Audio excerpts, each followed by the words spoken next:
Joining us live via Zoom from out of Kano State, Northwest Nigeria this morning is security expert Yahuza Ahmad Getso. Thank you, Ahmad, for making our time this Monday morning to join us. Good morning, viewers. Good morning, my brother. Thank you for having So, me. great. So let's begin. First of all, I mean, you and I have talked about insecurity on this program at least on two different occasions, but we want to drill down today on the challenge of kidnapping, which has now become some sort of commercial venture. How bad is the situation? Help us paint that picture.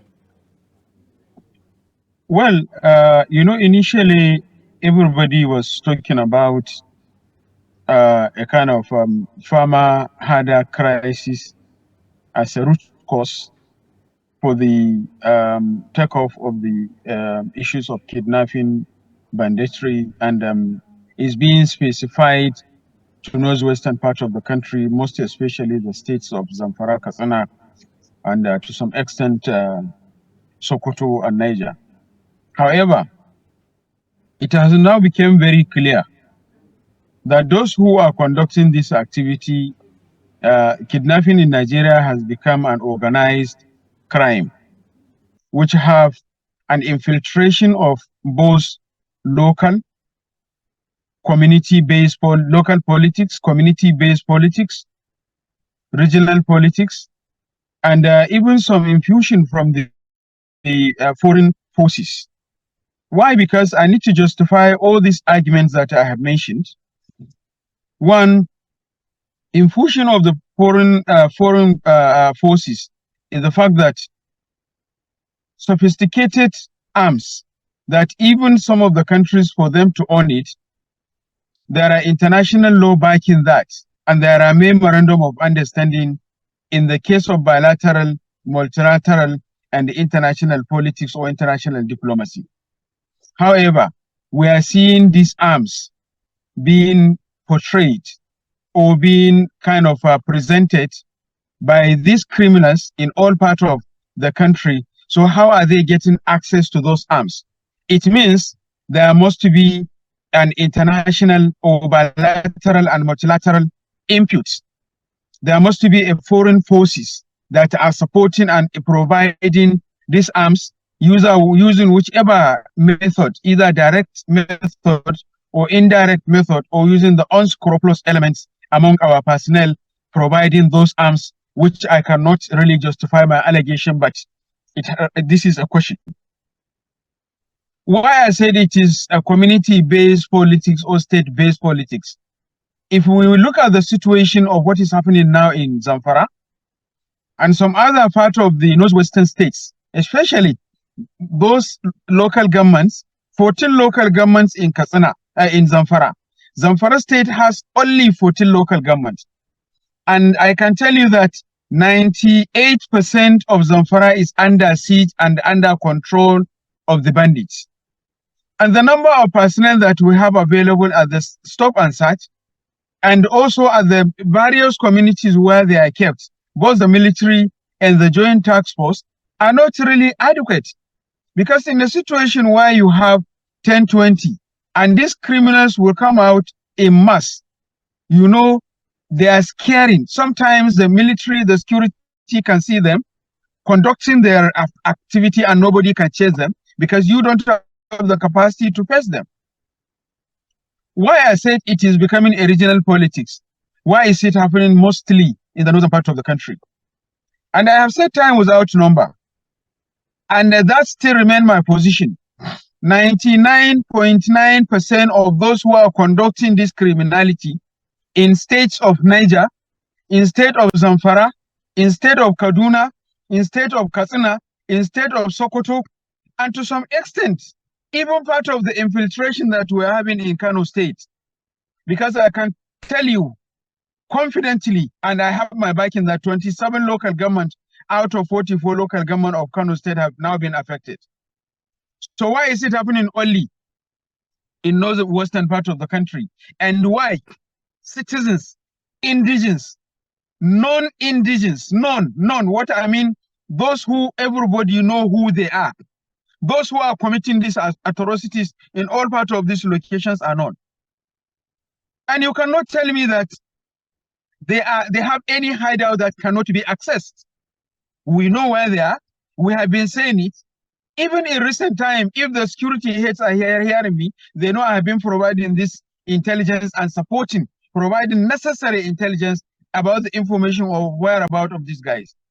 Looking at the Benue issue and that of Kogi, or many other parts of the north central part of the country, and that of the northeastern part of the country, and as well south, where even a commissioner recently and his wife was abducted, we can say that for the north central, yes, of course, there are confusion of two things. One, rivalry, tribalism, rivalry, and religious insinuations. So those who are conducting most of the kidnappings, I think if we have been able to trace many stolen phones and many criminals using their phone numbers, then we can be able to trace who are really committing the atrocities in all other parts of the country. Those who committed kidnappings in the states, in the south and southeast and Ahmad, southwest, I need are they also Fulani? apologies. I need to just quickly bump in for perspective. In your narrative, it will appear that you are alleging conspiracy of some kind. Is that correct? Absolutely. Absolutely. There is local conspiracy, there is political conspiracy, there is bilateral conspiracy, and there is multilateral conspiracy.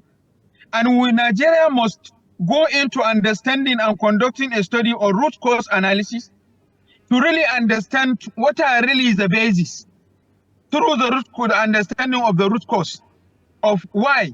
Because like I said initially, we said it's a Fulani herders that are fighting farmers, or it is a conflict between herders and farmers that led to the kidnapping and banditry activities that has been happening in the northwestern part of the country, especially that of Katsina and Zamfara. Yes, of course, to some extent there are those justifications. But now it is beyond that. Are you telling me that those who are conducting kidnapping in the south, they are also Fulani? Are you telling me those who are conducting kidnapping in the southeast, are they also Fulani? Are you telling me that those who conducted the kidnapping successfully kidnapped the medical student in Benue State, are they also Fulani? Can you give me the justification?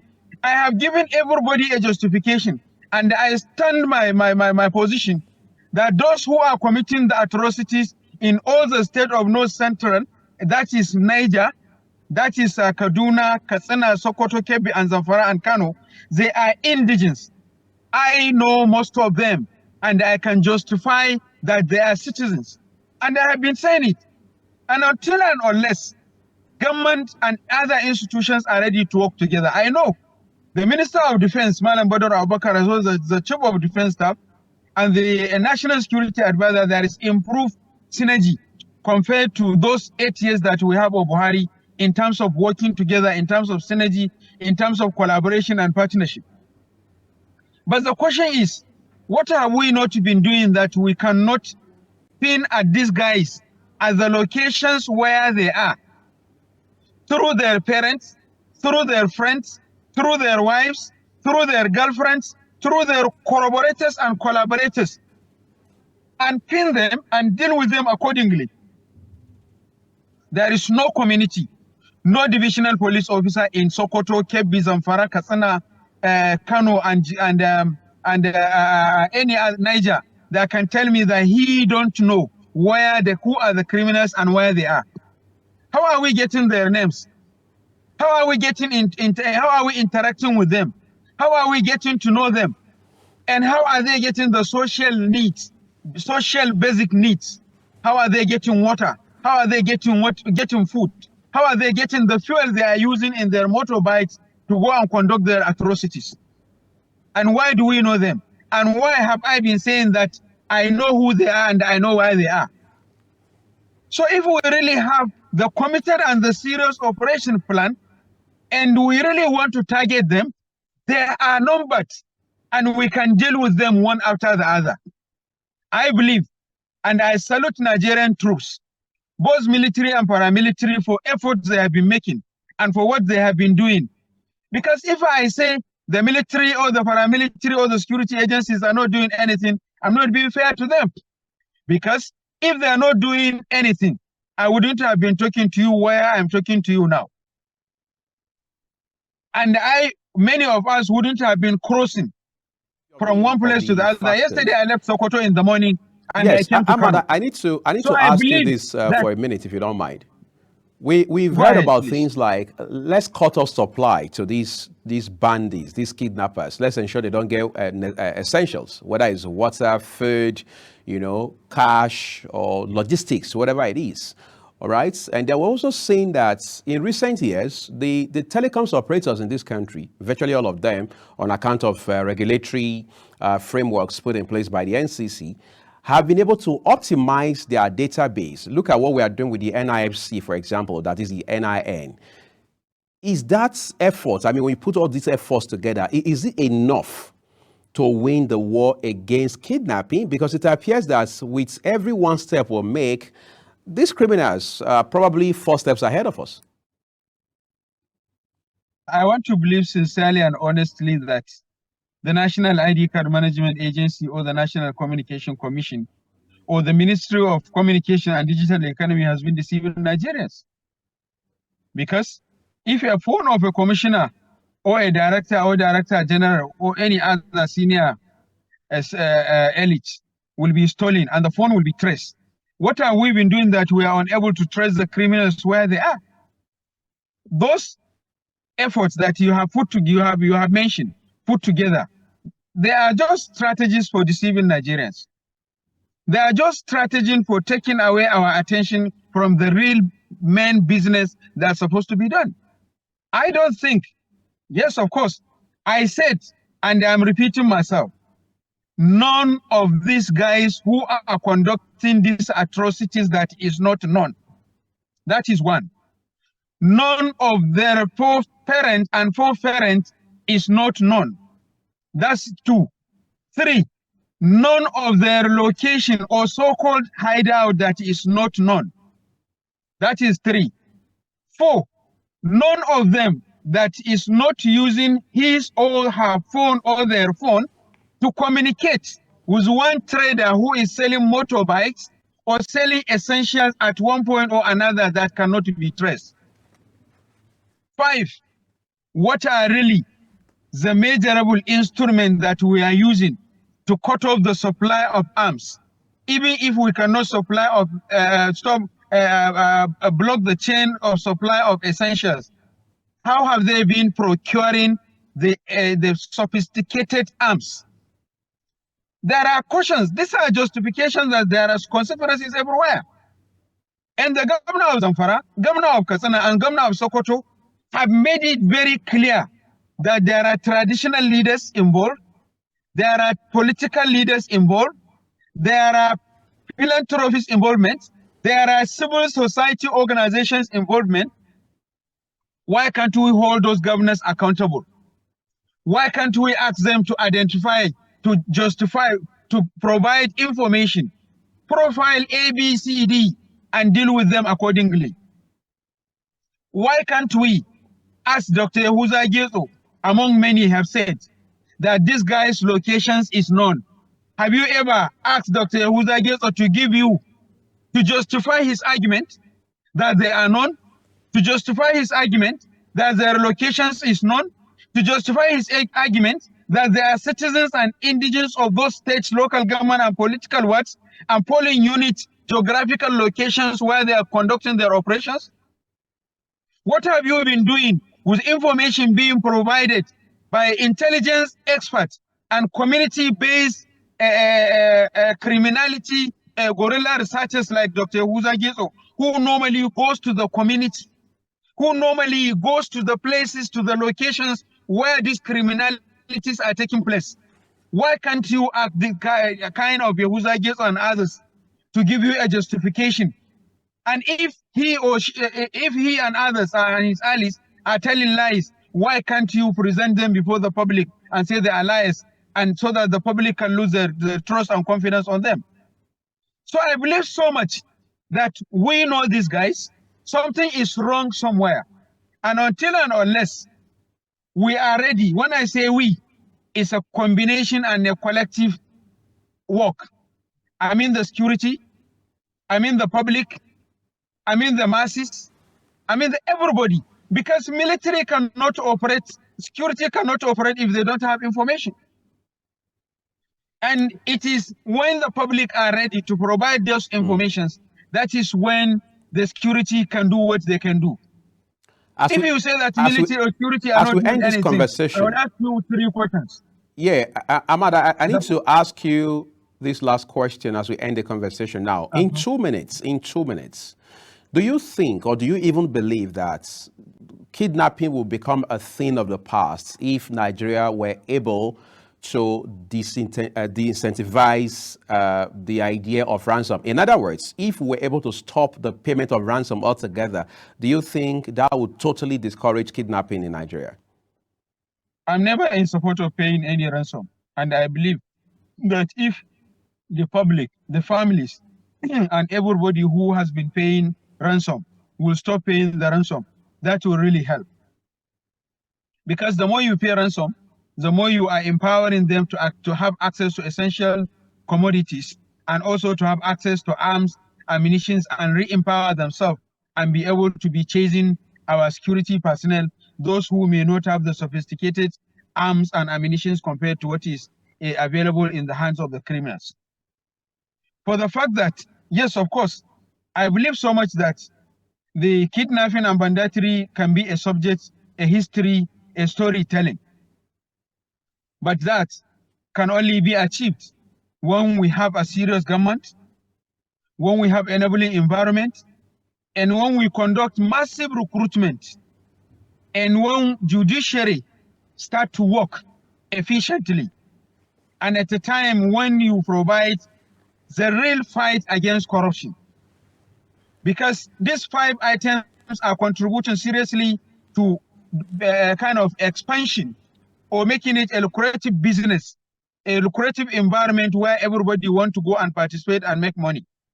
One, absolute inefficiency in judiciary, inadequate personnel, incapability of the government, both present and the previous government, to fight corruption. 3, inability of the correctional service centers to deal and decongest and manage the situation accordingly. And 5, inability of the public to understand that the security managers or the security personnel cannot be able to manage the situation decisively without collaboration and partnership between both the security agencies and the personnel. And if you say the security agencies are not doing anything, then I will pray, or I will ask you, support you to pray. Let your car be grounded between Sokoto and probably Dengeshuni or Shagari or Talata Mapara, or let your car be grounded between even Funtua and Zaria at evening time. Then you will know the value of the military and you will know the value of operations and activities of the Minister of Defense and the Chief of Defense Staff and the Chief of Army Staff and Chief of Air Staff. And until and unless we have committed and serious government, I believe, and I am re-encouraging Nigerians, I am re-encouraging the government of Nigeria that we have the capability to manage the kidnapping for ransom and all the security challenges and make it a storytelling and make it a history, and it will be a story that once upon time there was banditry and kidnapping in Nigeria. We can do it, and it's doable, and it's manageable, and it's something we I'd can like handle. to say there's the much we can talk about in this regard. Thank you so very much, Ahmad Getso, security specialist, for coming on Global Morning today to share these perspectives of yours with us. We do appreciate it, and we wish you the best of the day and the rest of the week ahead. Thank you for having me. All the best. Goodbye. And that's all we have for you on Global Money, Monday's edition. We say a big thank you to you for spending the last 3 hours of your time with us here on the program. Just a quick caveat that the views of our guests are their opinions. Global Television does not have any share in them. I am Uyag Mofwebe on behalf of my colleague, Jumai Manson, and the entire production team here at Global Television in Abuja, Nigeria's capital. We say we appreciate your time. Do enjoy the rest of your day.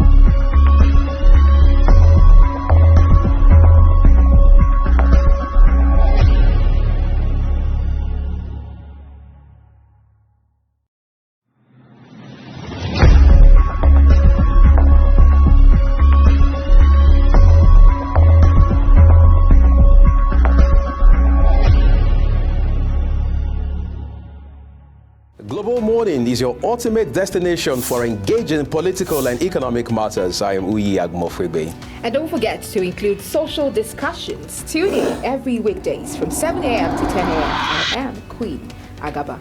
For insightful breakfast ideas, business summaries, sports highlights, international and local news perspective, I am Anthony Momodu. Don't miss the in-depth analysis of current and political issues by the Global Morning team and experts. I am Jumai Manson. Catch Global Morning here on Global Television. Getting on the action. I am Edikan Michael. We are The Global Morning team.